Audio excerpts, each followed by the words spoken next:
What's up, everybody? Welcome back. Hope everybody's having a great day or night whenever you're watching this. We got to talk about Donovan Mitchell. He just had one of the greatest games in NBA history ever. Top tier, top of the line. The dude went off, but I also want to talk about the Cleveland Cavaliers as a whole because I think this team is very, very damn good. I think they have a very, very special chance to make something happen this year. And I think that they're underrated. I think they're slept on a little bit. And I think Donovan's 71-point game might have put some more eyes on him. But I've been on this train all year long. This team, I thought this team would be good, and it's cool to be proven right. But let's talk about how good they've really been. Before I do, if you're new to the channel, please subscribe. And if you enjoy this kind of content, please like the video. But we'll start with Donovan, okay? 71 points. Hasn't been done since Kobe's 81.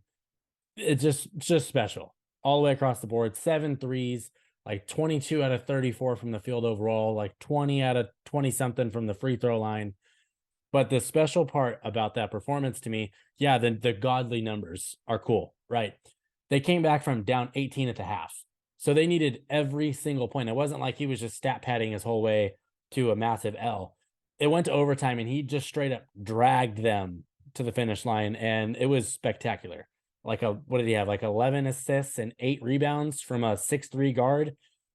I don't care what game it is. I don't care who they're playing. That's special. 71 points. Just special from him all around. I want to give him some love, obviously, because I think he's one of the more he's kind of slept on, honestly. Like, yeah, he got traded for a bunch of first round picks, but like when you hear like the best players in the NBA, he's usually not in the top, 10 to 15 guys that get mentioned first. Okay. And that's not his fault. I think it's just media and fans bias, everything like that. But he's special. He's awesome. There's a really, really strong argument for him being the best 2 guard in the entire NBA. I'm right there with it. I believe it. I don't think it's a huge gap between him and Devin Booker, but I do think there is a gap. I've always been pro Spida, in the comparison. So maybe I have a little bit of bias, but let's talk about the Cavs. Like I said earlier in that game, they come back from down 18. Obviously, Mitchell was special, but they did it without Darius Garland on top of it. That is, in my opinion, their second best player, and he's special. He's an all-star level point guard, giving you like 21 points and like 8 assists every single night.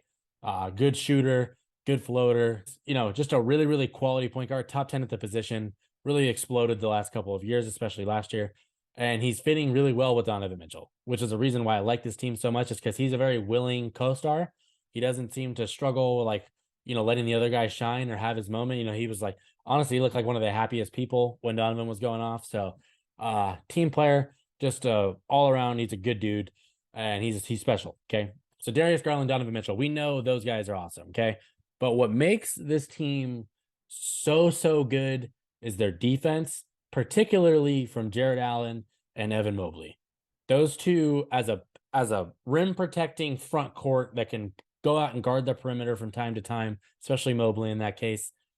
It gives guys like Donovan Mitchell and Darius Garland the want to play defense, because they know if they gamble and miss, they've got protection from behind. They have coverage, so that they know that they can really lock in on that side and really maybe take chances here and there, but it keeps them engaged on that end.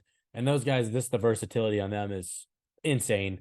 And then you have Kevin Love off the bench, shooting, rebounding, passing. He's just such a quality sixth man kind of player. I love what he's transformed into. Cedi Osman, awesome. Isaac Okoro is a really good defender. Offense is still not there, but he at least provides really, really good defense.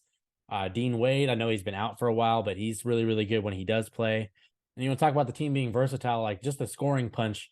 They're not like one of the top scoring teams in the league, but they have 7 guys that almost average double figures. I think like Cedi Osman and Kevin Love are like half a point off of 10 points. So getting 7 guys in double figures almost every single night, that's a good sign for a team that's a well-oiled machine. And, when they play defense the way they do, it's going to give them a chance to win just so many games. They're going to finish top 4 barring injuries. And what have we seen from championship level teams the past X amount of years? They are usually top 2 or 3 defensively. Like when they really need to be, especially, they grade out that way. And the Cavaliers are the number 1 defense in the entire NBA. They're top 10 in basically every defensive metric that is like important. Opponent field goal percentage, opponent effective field goal percentage, 3-pointers made per game. So when you're able to lock down like that, and those nights where, your offense is in the mud and shots aren't falling, your defense keeps you in it, those are going to happen in the playoffs. That's the difference between the team that gets absolutely smashed in the playoff game and one that keeps it close and has a fighting chance at the very end and can maybe pull it off. That's the difference. Those 1 or 2 games that put you in the different seeding, they make it that can win you a 7-game series. Just a 1-game swing just by clamping up on defense when the offense isn't there. And they have the ability to do that just because of the versatility. So many big forwards, guards that are actually really giving a damn on defense, which you don't always see anymore. The bigs, obviously, I already mentioned them. So when you have that blend of just versatility, effort, they have good coaching as well. I feel like JB Bickerstaff doesn't get enough credit, but I don't want to go too much into him just because I like to focus on the players because I understand that more, to be honest. But when you look at them, how they're playing, I think like 24-14, coming back from 18 down. They beat good teams. They beat bad teams. Just a good record, just all around. It's one of those teams that, if everything, actually, you can say this for a lot of teams, but it's one of those teams where things kind of fall in place for them. It's going to be really, really hard to beat them in a 7-game series. Cleveland fan base is into it.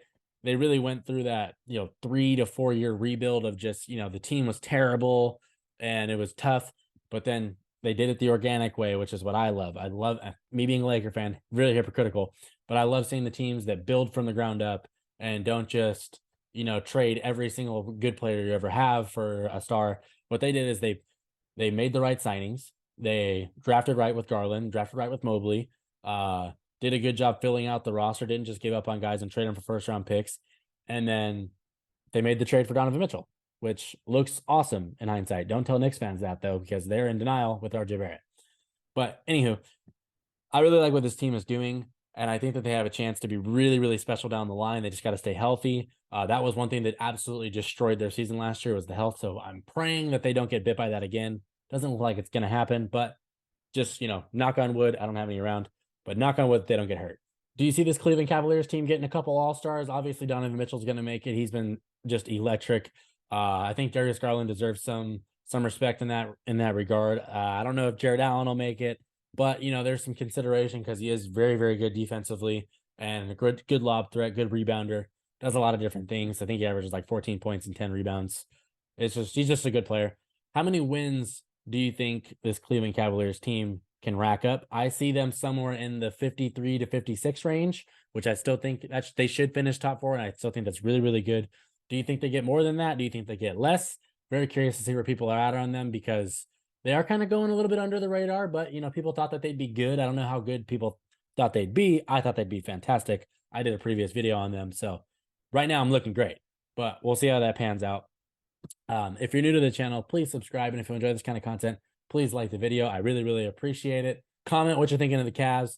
Who do you love the most on that team? Are you, if you're a Cavs fan, or how happy are you with this rebuild that seemingly just is just on fire now? So they're just killing it.